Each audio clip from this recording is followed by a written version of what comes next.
right. Welcome back to Not Suitable for Adults. Hey, everybody. We're a podcast that usually releases a show every week. I missed you. Yeah, we went on vacation, and then we were like, but we're still going to do it. We even took the equipment with us. And then, if we haven't talked about this before, we usually record like that week. We don't usually record well ahead. We record, we edit, and we release our episode. And we just didn't want to. Yeah, it was vacation. We were being very lazy, but then also we were traveling quite a bit. We were on the road, and by the time we got home, we didn't want to. Yeah.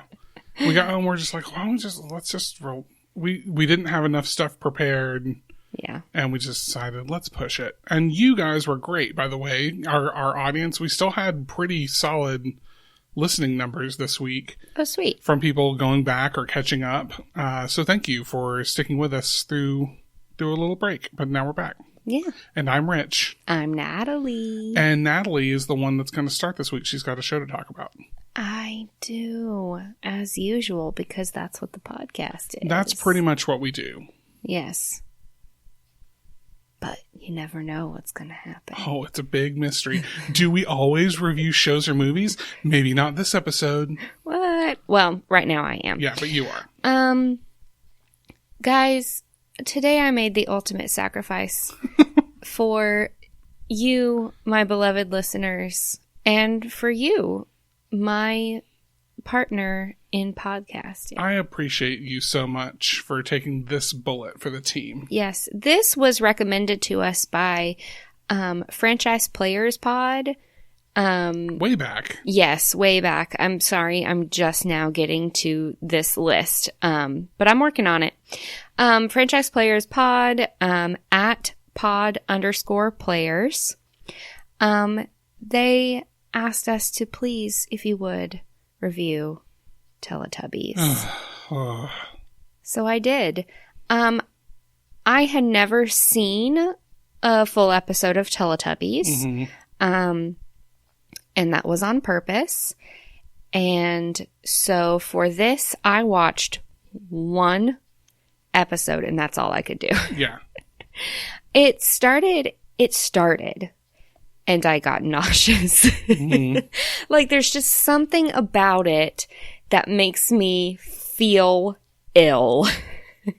I hear you. I don't know if it's the psychedelic nature of it or... Is it the sentient baby son? Oh my goodness. Okay, let's get into it. Teletubbies. On the show, the narrators say Teletubbies. Because they're British, right? Is it British? Yes. Yeah. So I wasn't sure if us saying Teletubbies, because I've always said it Teletubbies, but they say Teletubbies. Okay. So just know that I'm not going to stick to either one really Fair enough. throughout this review. My computer just went to sleep. Okay. It's March 1997. What were you doing? Let's see. March 1997. I was 10. Yes. I was probably finishing my 4th grade. That was like probably 4th grade spring break. Did you guys Teletubby? No. Okay. The first episode of Teletubbies aired on BBC Two. It was created by Anne Wood and Andrew Davenport after BBC asked them to pitch a show aimed for preschoolers. Okay. So BBC came to them, said, please make us a show. We need one for preschoolers. And this is the abomination that came out of their brains. The original series ran from 97 to 2001. Okay. So, and it focuses on 4 multicolored creatures known as the Teletubbies. And do you know why they're called Teletubbies? I never gave it any thought until we started this episode just a moment ago. And I imagine it's because they have tellies in their tubbies. That's exactly right. They have television screens implanted in their abdomens. Yeah. Sick. I've never thought about it. I've never even given it a single Yeah. moments thought, I'm like, oh yeah, they got plasma screens in their They've in their got tellies bellies. in their tubbies. They've got their Teletubbies. It was a very unconventional format. Mm-hmm. And it still is odd the way it is formatted. And it received a lot of attention from the media. Sure. It was attracting 2 million viewers per episode by that August.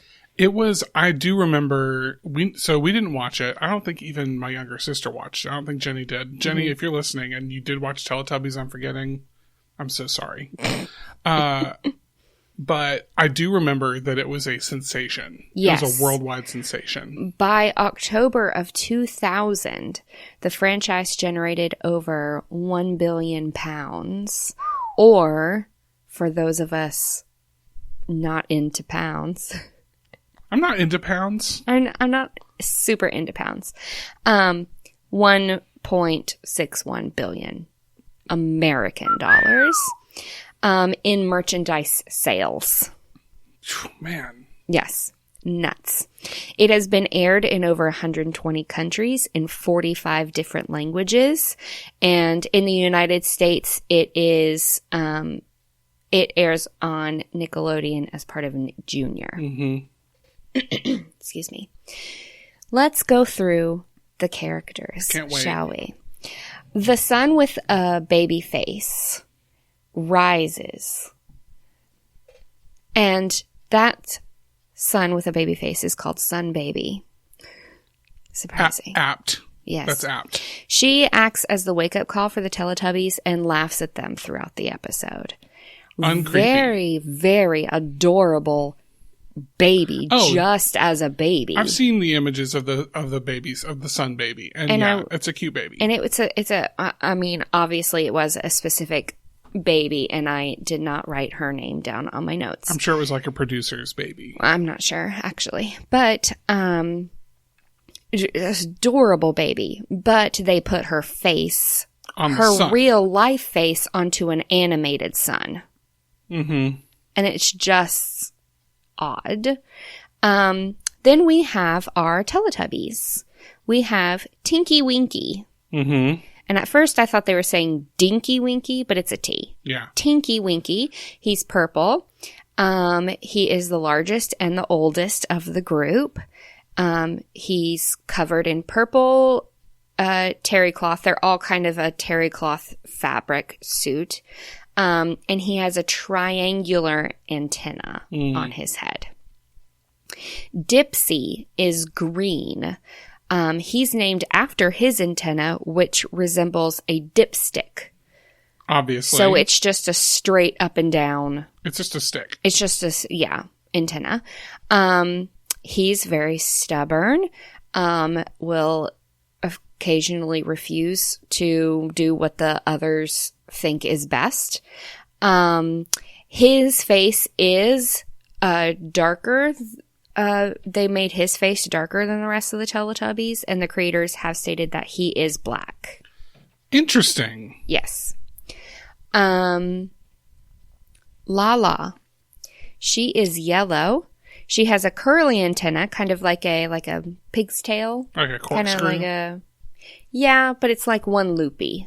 Oh, not like a spiral, but like. But I think like it's just loop-de-loop. one loop. A loop the loop. Yeah. Okay. She's very sweet, likes to sing and dance, and is kind of the mom in a way, like she is the nurturing one of the group. And then we've got Poe. She's the shortest and the youngest. She's red.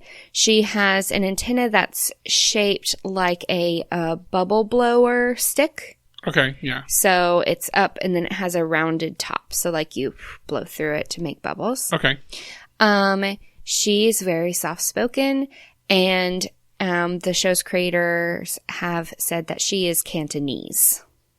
Okay. So she's Poe. So that's, and I believe she says some words in Cantonese. Gotcha. So very interesting to me, first off, that they made these 4 creatures they did intentionally make them different races. Yeah, and I think it's interesting. This is the first time I've ever known that. Right. Cool. I mean, great. Yes.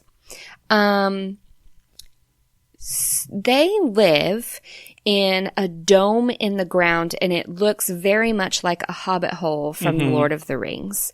They have rounded shaped windows and doors, and it's really just like a hill, and they jump into it through the top, through a hole. Through like a porthole in the top. Kind of, yes. Okay. Like that. Their house is called the Tubbytronic Superdome.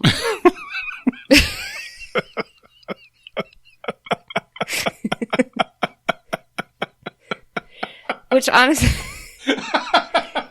So the Tubbytronic Superdome, when I hear that word, what's the first thing you think would happen in a real life would happen in a Tubbytronic Superdome?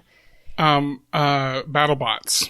Oh my gosh, that's exactly what I thought. Yeah. BattleBots. Yeah. That is so weird. That was the first thing that came to my mind is people battling robots. Welcome to the Tubbytronic Superdome. Yes. That is so weird that we had the exact same thought. It's almost like we're meant to be together. Yeah. Another character that lives in their home with them is Nunu. He is a vacuum cleaner. A sentient vacuum. A sentient vacuum. He's anthropomorphic, and he's blue. And he is kind of the guardian housekeeper of the Tubbytronic Superdome. He rarely ever goes outside, and he's always cleaning. And the noise he makes as his little sucker hose thing is like... Oh. That's just sonically bad. And it's that exactly what I just did. I did not try to make the sound that he makes. Mm-hmm. I just made the sound that he makes on the TV. You're the one that voices the vacuum. It's not even a sound effect. It's just a person making a sucky sound. It's like a bad ASMR. Ugh. Yes, it was what just happened, I'm sure, for all of our listeners, was bad ASMR. Yes, exactly. Sometimes he will misbehave and suck up things that don't need to be sucked up, like blankets, and then they call him Naughty Nunu and chase him around. He's a rascal. That Nunu. Well, he's not a rascal. Then we've got the voice trumpets. What? They are out in the middle of the field, and they rise up, and they make kind of a bubbling noise, like a as they rise up, kind of like periscopes. Okay. Out from the ground, and they are.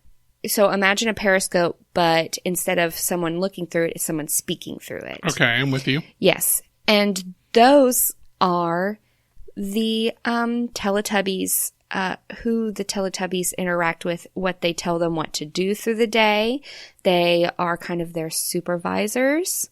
They are the only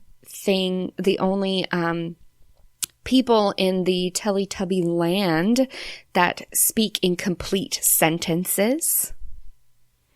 The Teletubbies are very baby talkish. Mm-hmm. They say, la la, throw, orange ball, instead of saying like, it is an orange ball. And that is something that a lot of parents do not appreciate with Teletubbies. Not just that it is just the hardest thing to listen to, but also we would like our children to not be in baby talk stage for very long. We want them challenged with, yes. Yeah. We want them hearing full sentences, and we want them trying to repeat full sentences. And the Teletubbies are very baby talkish. And like I said, the narrator and the voice trumpets are the only things that speak in full sentences. Okay. It's just insane. The show is just insane. It's so hard. Can I tell you what so far this reminds me of? Even though the story is obviously not the same, mm-hmm. but what it reminds me of actually is Word Party. It's reminding me of the bare bones. Yes. Is that there's an off-screen narrator, mm-hmm. and then what they flipped is they have sentient items like Clickety Bot that never talk, and then the babies do talk, but then they talking. So it's almost like Word Party is like an improved Teletubbies. Yes, I would say that is true, and I hadn't made that observation. Mm-hmm. But yes, it is very basically similar. Okay, cool. There is a large pinwheel-shaped windmill out in the middle of the field, and during the episodes, there is when the pinwheel suddenly goes really fast and starts like shooting out like glitter and sparks and stuff. Like you want your windmill to do. Yes. That is when the magic event of the episode happens. Oh boy. So in the one that I watched, a couple of the magic events were, so like on PBS sometimes there'll be, or like Daniel Tiger, he'll talk then with a child in the real world, and that child is doing something mm-hmm. similar that he learned. They do this, except it shows up on the TV screens in their... On their tubbies. On their tubbies, yes. Their tellies begin tubbying. Their tubbies begin tellying. Yeah.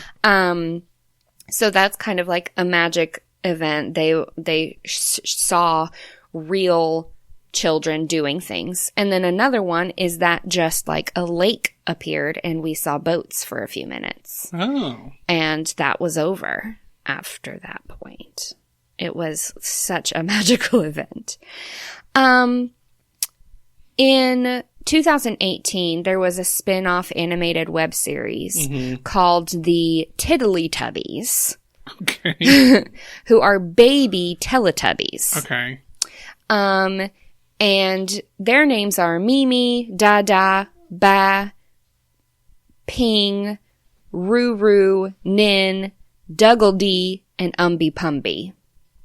And they just have their own little thing, and they kind of rarely interact with the actual Teletubbies, but the Teletubbies will watch them sometimes do things.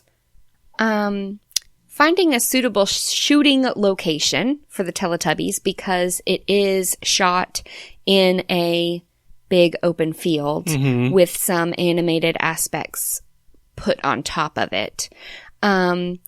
They wanted to find something outside, but they needed a bowl dip in the land to put the Superdome.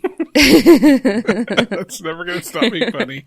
To put the Superdome in. So it's like a bowl with a dome in the middle of it. So it's a real outdoor location?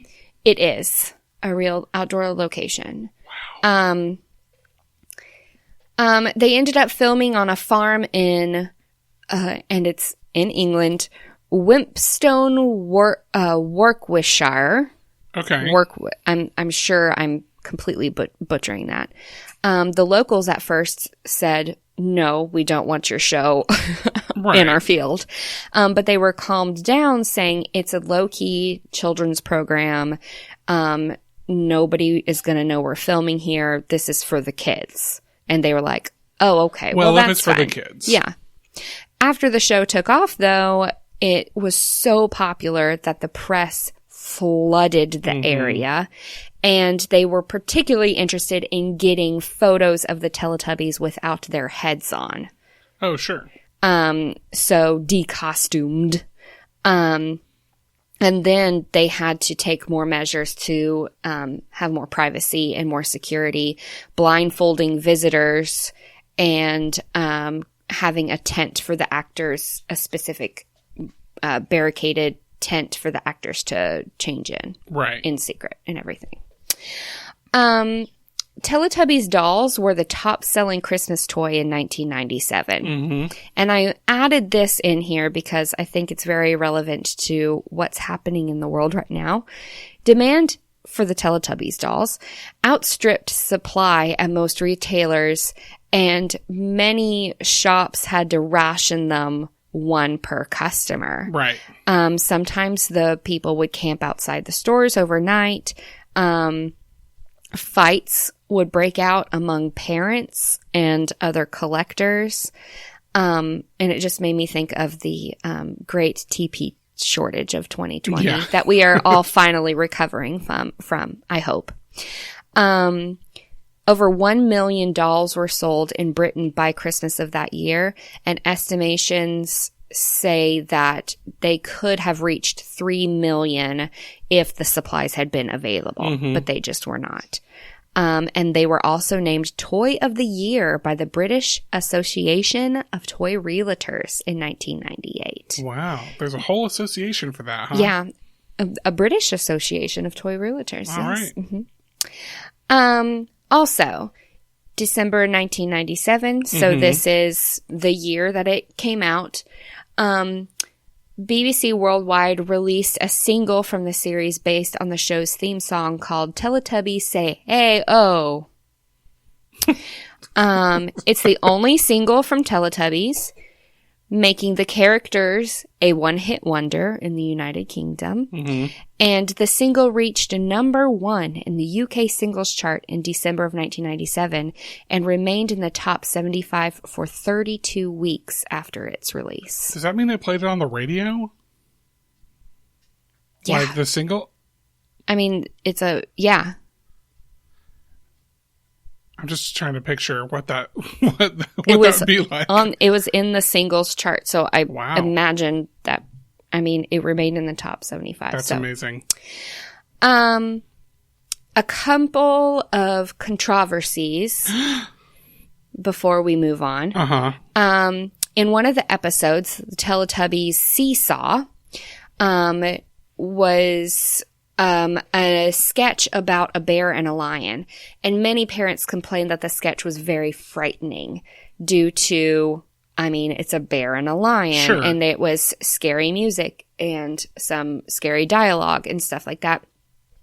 Due to this, the episode was banned in some countries, and a new edited sketch was made, and it was more humorous and lighthearted. Gotcha. Another controversy in 1999 related to Tinky Winky. Mm-hmm. Oh, I know. Yep. Go ahead. Tinky Winky, one of the things that he has with him a lot is a bag that he carries around. Mm-hmm. And it resembles very much a red woman's purse or handbag. Yeah. It has like a little gold clasp on it. Like it looks like a purse. Yes. This aroused the interest of a man named Jerry Falwell, who is / was a pastor. When I say is / was, I don't know how much he is in these roles anymore. Sure. Pastor, conservative, televangelist. Mm-hmm. In 1999, when he said that Tinky Winky, because of that, was gay. Mm-hmm. And he warned parents that Tinky Winky could be a covert homosexual symbol because he's purple. Mm-hmm. Yeah, obviously. Which is, he says, this is a quote, "He is purple, the gay pride color, and his antenna is shaped like a triangle, the gay pride symbol." Yeah, okay. And I tried to look up because I do not know all of the symbols for the all of the pride groups. I looked it up, and there were a couple sort of triangle-looking things, and maybe they also have since 1999, changed and everything like that. I couldn't find something that was just a triangle that says, "This is our gay pride symbol." So I remember, and now,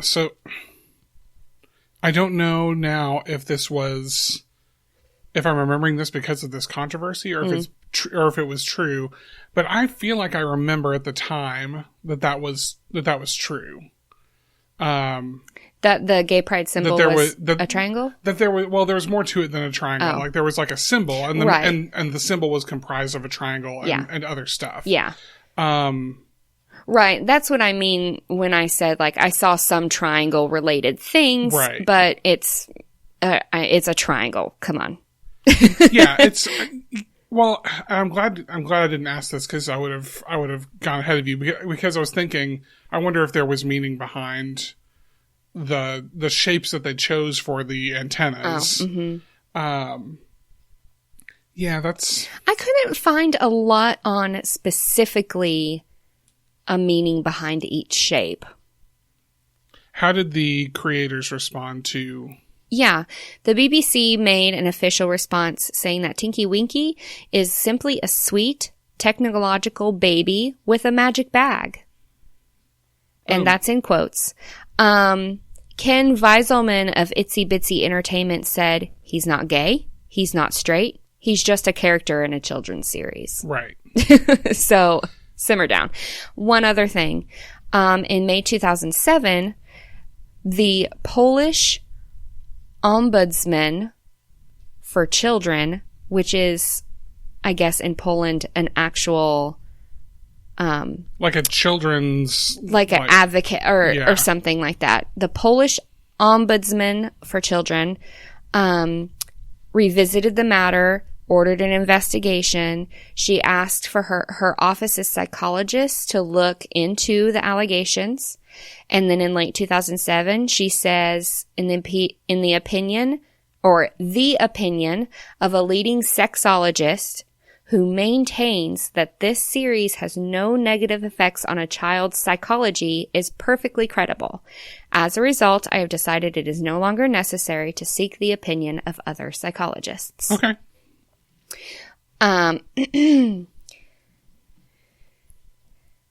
So there's that. Okay. But not at all to do with the is Tinky Winky gay thing or not. It is quite a psychedelic type TV show. So it is aimed at children under 4, but it has a huge cult following with older people, mainly university and college students.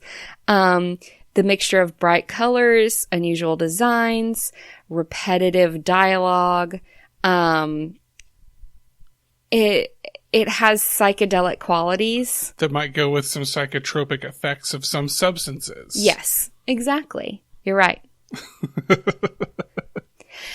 It's all, and that's that. Yep. It has won multiple BAFTAs and been nominated for 2 Daytime Emmy Awards.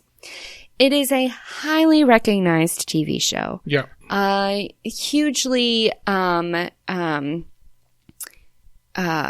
I saying?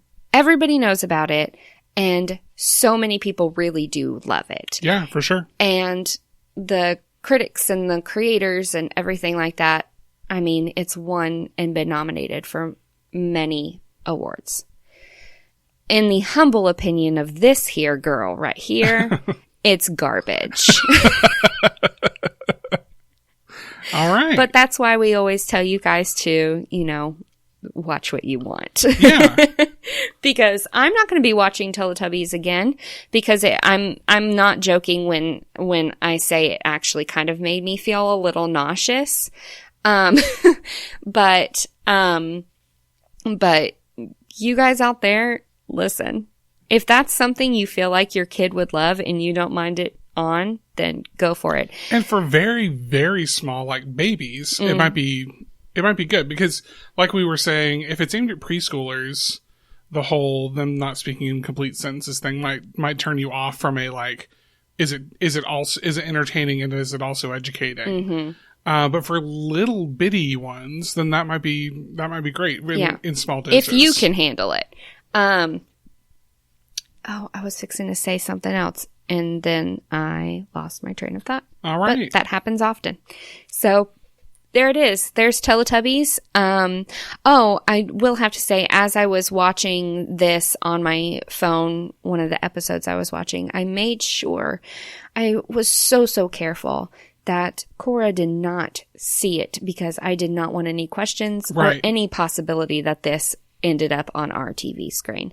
But that's me. Again, that's just me. So there it is. Teletubbies. All right. Well, you're welcome. You are so welcome. After that, I think we all need to take a quick pit stop. Cool. Over in Promoville. It's a beautiful day for Promoville. It's a beautiful day in we took a week off, so. It's a beautiful day in Promoville, a beautiful day for a promo. Could you please listen to this promo? And we're back. Yes, we are. There's several things we still want to do here. We're gonna do a question of the day, but I have an interesting tidbit that just came into my mind that I learned this week. Oh. That I don't know. I'm gonna tell it because it's sort of related to kids type stuff. Okay. But it was triggered by something you said in the Teletubbies section. All right. And it's about the movie Elf. Okay. And that's maybe the oldest. Like, yeah, it's PG, so it's technically Is a it movie. PG? I think yeah. Okay. It's a good one. It's a really good movie. Yeah. I learned an interesting thing when you were talking. I thought about this when you brought up the shooting location. Oh. I learned this about the movie Elf this week. Macy's. Yeah. Was supposed to be the store in that movie. Right. Instead of Gimbals or whatever they made up. Or maybe Gimbals is real. I don't know. I don't think Gimbals is Gimbals a real thing. Well, find out. I feel like I hadn't heard of Gimbals before that movie, but it was supposed to be Macy's. And they even shot some of the scenes, like the store scenes, in Macy's. Oh. But they got to the scene where Buddy has to unmask the Santa? The Santa. Uh-huh. And which is a great scene. Like, it's really good because it doesn't do all the normal. And I read this in a cracked.com article. And they made the point, like, it's such a good scene because it doesn't do the normal, like, it doesn't talk about the honor of the person playing Santa or anything. It's just like, you just smell weird. You're just a normal guy. You smell like beef and cheese. You don't smell like Santa. Yeah. So here's the thing. And depending on where, this is not a spoiler warning. This is if you're listening to this out loud and the Santa discussion hasn't happened. Oh, right. You might want to pause and listen later or put in your earbuds. Yeah. Macy's wouldn't let them do an unmasking. Oh. Because Macy's claims and will not say otherwise that the Santa that they employ is Santa. Oh, that's very interesting. And so they would not have an unmasking of Santa as a person on video. And they went back and forth on this a lot. And they were like, well, yeah, but it's just we're not saying you're saying that. It's just that it's a movie. And they're like, listen, Macy's, you may not unmask a Macy's Santa. No, here's what it is. Oh, you cannot unmask Santa Claus in Macy's because the person in Macy's is Santa Claus. Very interesting. I like their commitment to their, right. Gimbals was a American department store 1887 until 1987. Oh. They brought it back in Elf. It was digitally altered. It was the Macy's. It was digitally altered into Gimbals. And it was once a real department store, and it was a noted rival of Macy's. So maybe a little bit of a dig at Macy's. A little bit of a dig when they changed that. Yeah, for not letting them. So they ended up they ended up having to shoot those scenes in like an abandoned asylum. Oh, and they had to like convert, and that's why so many of the first scenes that we see in there are them running through a real department store, and then all of a sudden the Santa scene is in this cramped little room, right? Instead of like out in the middle of the mall, in the middle of the mall or whatever. So yeah, that's just an interesting thing that I thought about when you were talking about the shooting location and the fact that they didn't want to show the Teletubbies without their heads on. Yeah, that's interesting for sure. Okay, question of the day. Yes, this will be a quick one too. And you have not told me that you have not asked me this question. I didn't, yet. but I think we can do a quick one on this because we both enjoy the thing that I'm going to ask about. Okay. So Cora still very much watches a handful. We talked about this a few weeks ago. Still very much watches a handful of the shows that we've talked about on this, and one of them is Bluey. Yes. And what I want to know is who you think the best Bluey character is. Oh my goodness. Go ahead. Well, I was just going to say, while she's thinking, if you haven't watched Bluey yet, please get out there and watch it. There's actually, I learned, a second season. So it's an Australian show, and there's a second season on like the Australian BBC, whatever. I think it's ABC, but it's the Australian Broadcasting. Yeah, whatever. Which that is. I assume eventually we'll get on Disney Plus. Disney. And they've also released recently some toys, a toy line that hasn't made it to the US yet, but we're supposed to eventually get that too. Cool. So there's a lot of really good characters in Bluey. They're all good. There's not a bad, I wouldn't say there's a bad character. Even the supporting little characters that are only in like 1 or 2 episodes. Like the little friends and stuff are also I think good. they're all really well thought out and well-rounded characters. I think that the best character, and you might agree with me, is the dad, is Bandit. Yeah. Man, they're all good. It's really hard for me to actually rate them. Because the show is called Bluey, so you don't really want to say Bluey. Right.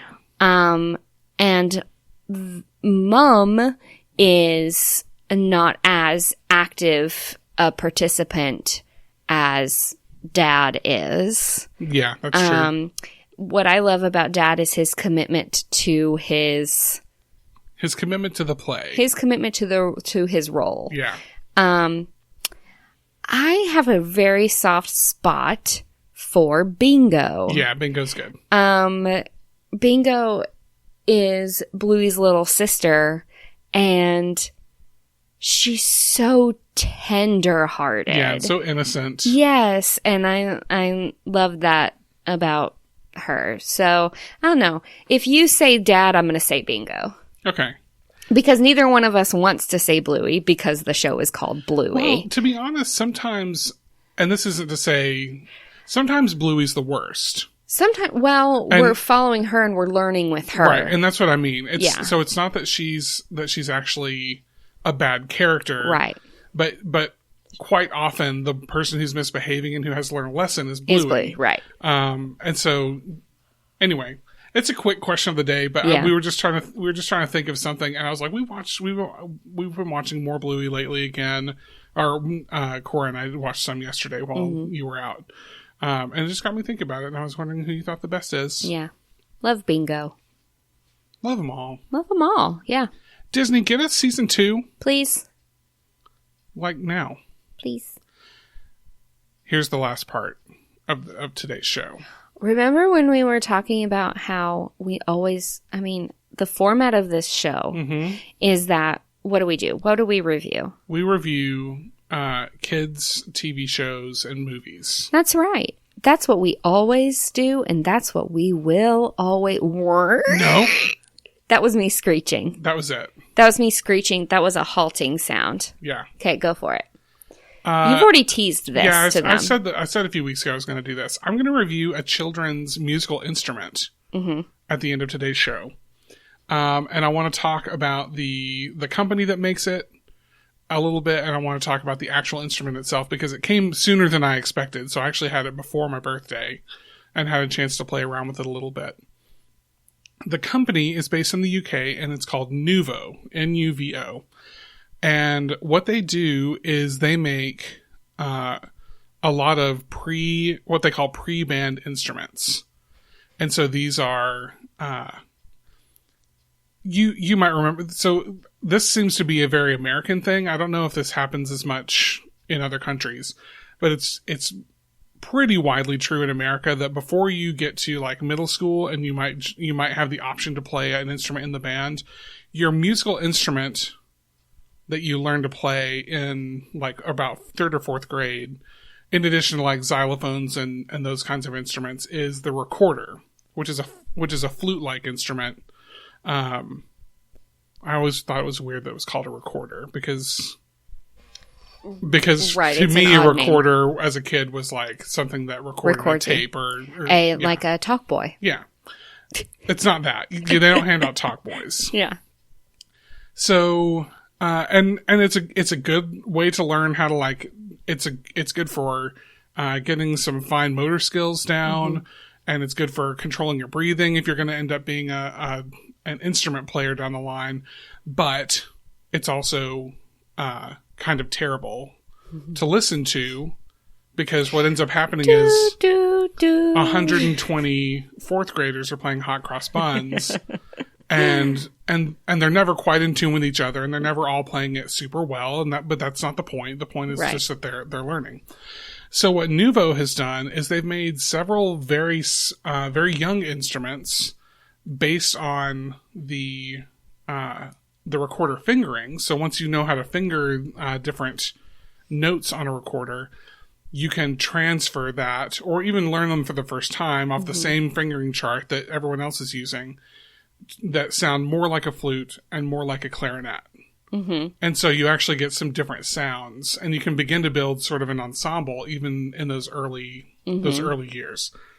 And then what they have, so they built up for a few years now, they've built up from that. So they have these recorder instruments, and then like a middle ground instrument that's like, it's a little closer to a clarinet and a little closer to a flute. And they have one also for like a saxophone that's also based on recorder fingers. And then they have one more level above that for the clarinet, which is called a clarineo, and a flute, which is called a J flute or a junior flute. These are all plastic instruments. They're all made out of just plastic, and they can be bumped and dropped, and they're very sturdy, super durable.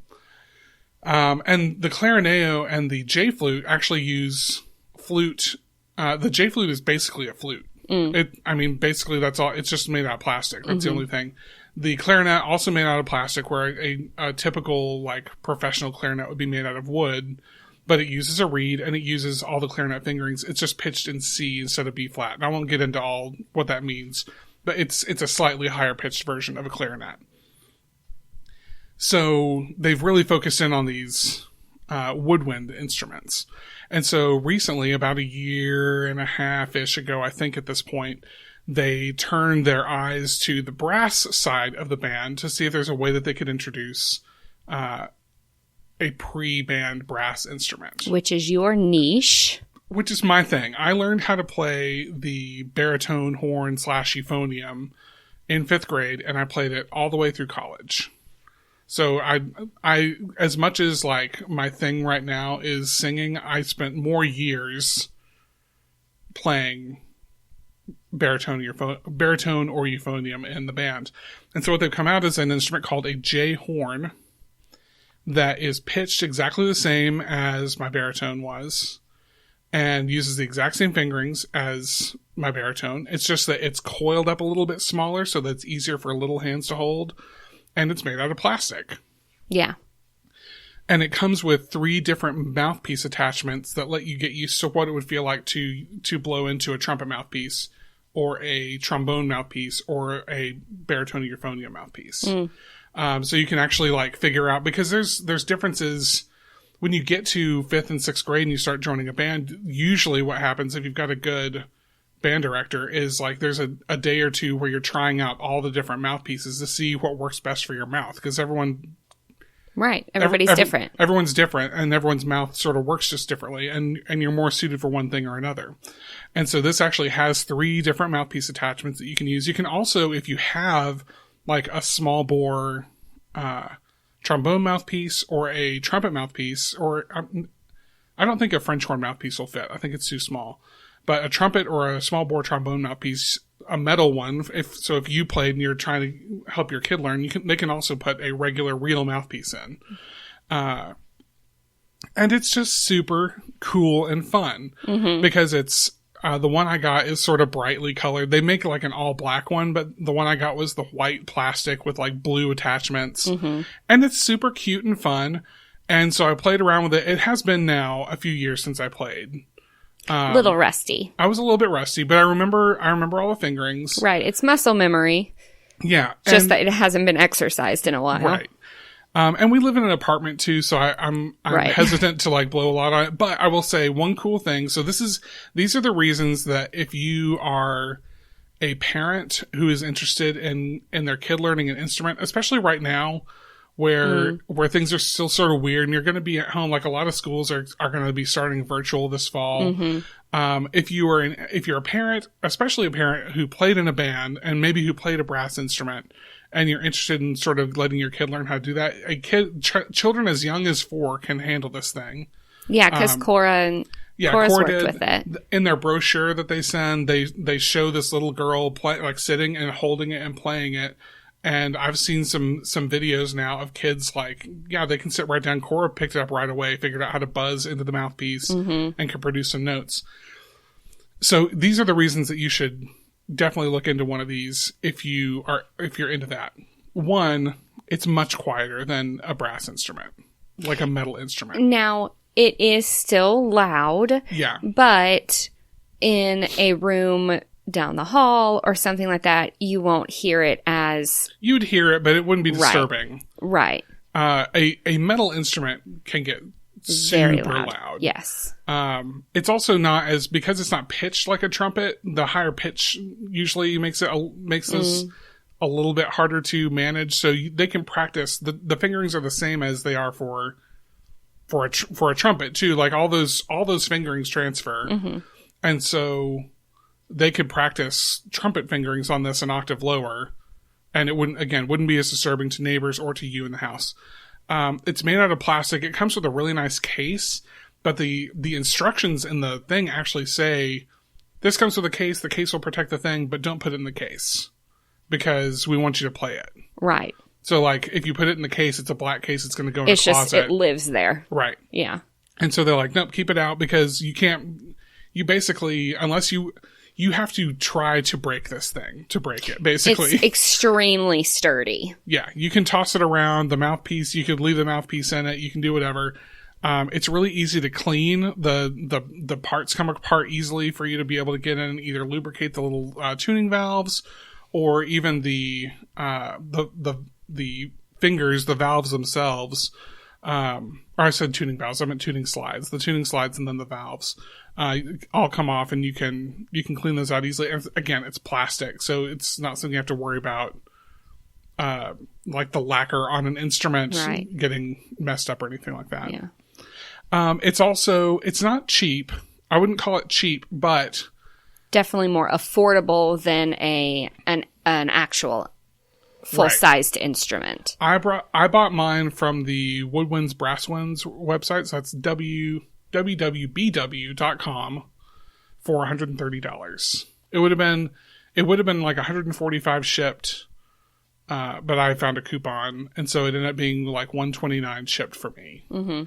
Which, if you could probably find a cheaper trumpet than that, but it might not be the quality of this. Mm. You could even find a plastic trumpet out there, but an interesting thing I listened to I watched a couple of reviews on this instrument. Several. I feel like every time I walked in and you were on your computer, you were listening to somebody. I found some reviews because that's what you should do when you're going to make a purchase, especially something more than like $100. So I feel like you're a big researcher, though. Yeah. If you're going to spend your money, you want it to go into quality. Yeah. So you can get a plastic trumpet if you're interested in your kid playing trumpet, but a couple of reviews made the point that a full-size plastic trumpets are full-size trumpets, and they can be hard for little hands to hold on to. This is much easier to hold for a smaller child. So this is a great place to start, and it's something that I imagine is going to hold its value too. As long as you're not throwing it around and trying to break it, it's gonna stick around for a long time and hold its value and be able to either be, traded or resold at some point. So yeah, I can't recommend it really highly enough. It's a really cool thing, and it's especially fun for me as someone who played brass. And I imagine that there are enough people out there that see this. Like, so much of young musical learning leads you down sort of the woodwind direction. Mm-hmm. And it's cool to just see an option for for kids that might want to pick up a brass instrument. Yeah. So that's my review of the Nuvo jHorn. Get it. Great. Everyone buy one. Love it. And that's a little bit of a weird segue for our, or not segue, but sort of a weird segment for our show. We won't do stuff like that probably super often, but. Yeah, but he was so excited about it, and he wanted to share it with you, our listeners. And now I'm gonna probably make some silly videos of me playing silly songs. Oh dear, that's great. That's just great. Thanks for listening to this episode of Not Suitable for Adults. We are on the social media. Pretty much everywhere. We are on the social media. The one and only. Pretty much everywhere at Not For Adults Cast. Mm-hmm. NOT, the number 4, Adults Cast. You can also email us, notforadultscast@gmail.com. We want to hear from you. So please tweet at us, email us, tell us what you think about the Teletubbies. Tell us if there are shows that you wish we would review, or if you think that we reviewed a show badly. We want to hear about that. We'd also love it if you would find us on whatever your favorite pod getter is, and make sure that you're subscribed so that every episode downloads for you. But also, especially if you're on iTunes, or if you go over to podchaser.com, or any other app that has a rating system, make sure that you rate and review us as well, because that's a great way for us to see your feedback. And we're tapped into most of those. So we just really love hearing from you. Yes. Listen, yeah. Am I going to make silly videos of me playing this horn? Yes. But just because they're out there on the internet, it doesn't mean you have to watch them. You can still... Did you mess it up again? You can still choose. Oh, okay. Because you're the boss. So watch whatever you want. Okay, bye. Bye.